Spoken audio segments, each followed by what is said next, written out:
మొత్తం 194 బిఎన్ఎస్ఎస్ అని చెప్పి లేటెస్ట్ ఏదైతే చట్టం పాత చట్టం 174 సిఆర్పిసి అనుమానాస్పద మృతి కింద ఆ కేసు రిజిస్టర్ చేయడం జరిగిన తర్వాత నెక్స్ట్ డే మార్నింగ్ మేము మార్చరీలో ఉన్నటువంటి బాడీకి పోస్ట్మార్టం చేపిస్తే అక్కడ ఉన్నటువంటి డ్యూటీ డాక్టర్ ఇచ్చిందంటే గొంతు మీద సార్ ఇట్లా గొంతు బిస్కి తప్పినట్టు తర్వాత మళ్ళీ ఇవన్నీ కొంచెం మార్పులు ఉన్నాయి సార్, దానివల్ల కొంచెం అనుమానం ఉన్నది సార్ అని చెప్పాను.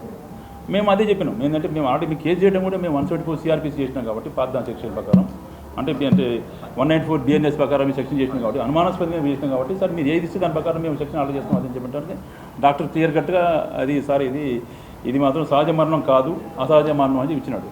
బేసింగ్ అందట్టు మేము ఇమీడియట్గా మేము సెక్షన్ ఆర్డర్ చేసేసి ఇది మర్డర్ కేసు కింద సెక్షన్స్ దాంట్లో పెట్టి ఆ సెక్షన్ ఏదైతే ఉందో సెక్షన్ ఆర్డర్ చేసినప్పుడు మన విషయం కూడా జ్యుడిషియరీ మన కోర్టు వాళ్ళకి మేము దాన్ని పెట్టడం జరిగింది.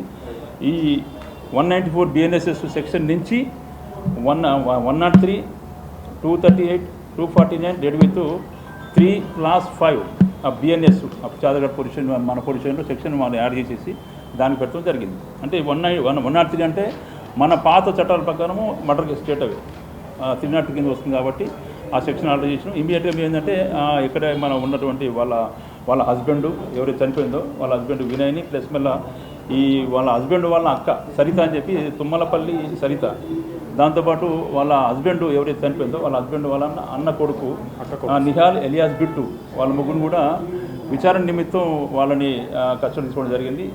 ఈరోజు మార్నింగ్ వాళ్ళు ఇంటికాడ ఉన్నట్టు మన ఇన్ఫర్మేషన్ రాగానే మాకు వాళ్ళని అరెస్ట్ చేయడం, దాంట్లో క్లియర్ కట్గా మన ఇంట్రాగేషన్ చేయగా దాంట్లో క్లియర్ కట్ వాళ్ళు జరిగిన విషయాన్ని వాళ్ళు యాక్సెప్ట్ చేయడం. దాంట్లో ఎవరైతే ఉన్నదో ఈ తుమ్మలపల్లి సరిత అంటే ఇప్పుడు చనిపోయిన ఎవరైతే లేడీ ఉన్నదో ఆ చనిపోయిన లేడీ పేరు మూగల శిరీష. ఈ లేడీ వల్ల ఈ హస్బెండ్ ఎవరైతే ఉన్నాడో మూగల సింగం వినయ్ కుమార్ వాళ్ళ అక్క తుమ్మలపల్లి సరిత యాక్చువల్గా క్లియర్ కట్గా దాన్ని యాక్సెప్ట్ చేసింది. సార్ యాక్చువల్గా నా ద్వారా ఇటు జరిగిన విషయం అని చెప్పన్నాక ఇమీడియట్గా మేము ఏంటంటే మేము గవర్నమెంట్ యొక్క పంచుల్ని పిలిపించడం, గవర్నమెంట్ పంచుల ద్వారా వాళ్ళ సమక్షంలోనే ఆమె ఇచ్చినటువంటి కన్ఫెషన్ స్టేట్మెంట్ క్లియర్ కట్గా దాన్ని రికార్డ్ చేయడం, దాన్ని అదే టైంలో దాన్ని వీడియోగ్రఫీ చేయడం జరిగింది. దాంట్లో ఆమె ఇచ్చిన స్టేట్మెంట్ ఏంటంటే యాక్చువల్గా ఈ ఇన్వెస్టిగేషన్ పాయింట్ ఆఫ్ వ్యూలో ఎవరైతే ఇప్పుడు ఈ చనిపోయిన ఎవరైతే ఉన్నదో ఈ చనిపోయిన ఆమె ఫస్ట్ యాక్చువల్గా ఈ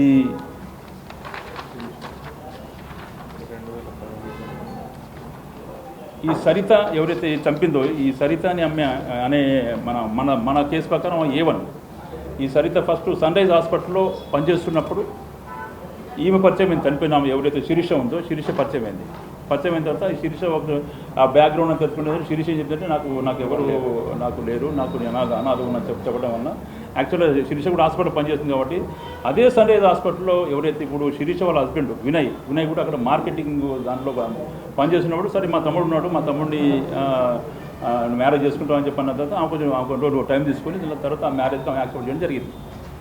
ఆ మ్యారేజ్ అయిన తర్వాత వాళ్ళు కొన్ని రోజులు చాలా హ్యాపీగా బతికినారు. దాని తర్వాత మళ్ళీ వాళ్ళకి ఒక పాప పుట్టింది.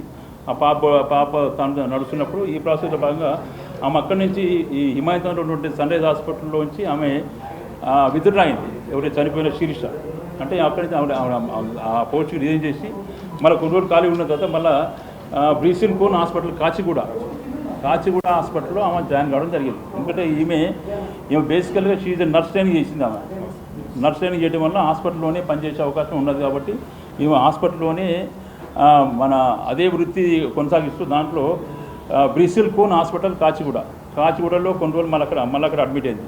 మళ్ళీ అక్కడ జాయిన్ అయిన తర్వాత మళ్ళీ 2 years అక్కడ పనిచేసిన తర్వాత మళ్ళీ అక్కడి నుంచి మళ్ళీ పని ఒత్తిడి ఎక్కువ అంటే అక్కడ ప్రెషర్ ఎక్కువని చెప్పి మళ్ళీ అక్కడి నుంచి మళ్ళీ రిజైన్ చేసింది. మళ్ళీ కొన్ని రోజుల తర్వాత మళ్ళీ 2024లో వివేర్ హాస్పిటల్ హిమాయత్ నగర్లో ఉన్నటువంటి వివేర్ హాస్పిటల్లో హయత్ నగర్లో ఉన్నటువంటి వివేర్ హాస్పిటల్లో మళ్ళీ జాయిన్ అయింది. అప్పుడు జాయిన్ అయిన తర్వాత మళ్ళీ అక్కడ దాదాపు 4-5 months చేసిన తర్వాత మళ్ళీ రిజైన్ చేసింది దానికి.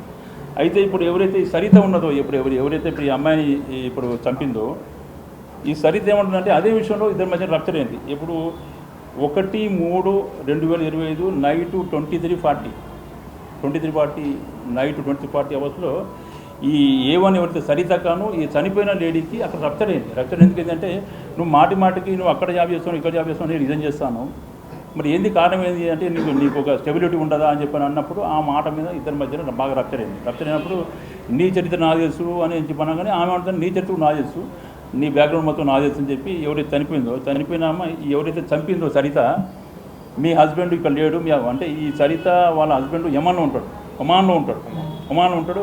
ఈ సరితకి పిల్లలు లేరు. హస్బెండ్ ఒకరు ఉండటం వల్ల ఈమె కూడా ఏంటంటే కొంచెం మెంటల్ డిప్రెస్ అయ్యి అప్పుడప్పుడు ఏంటంటే ఇంజక్షన్ నిద్రపడ్డాక ఈ ఇంజక్షన్ మత్తు ఇంజక్షన్ వేసుకుంటూ ఉంటారు.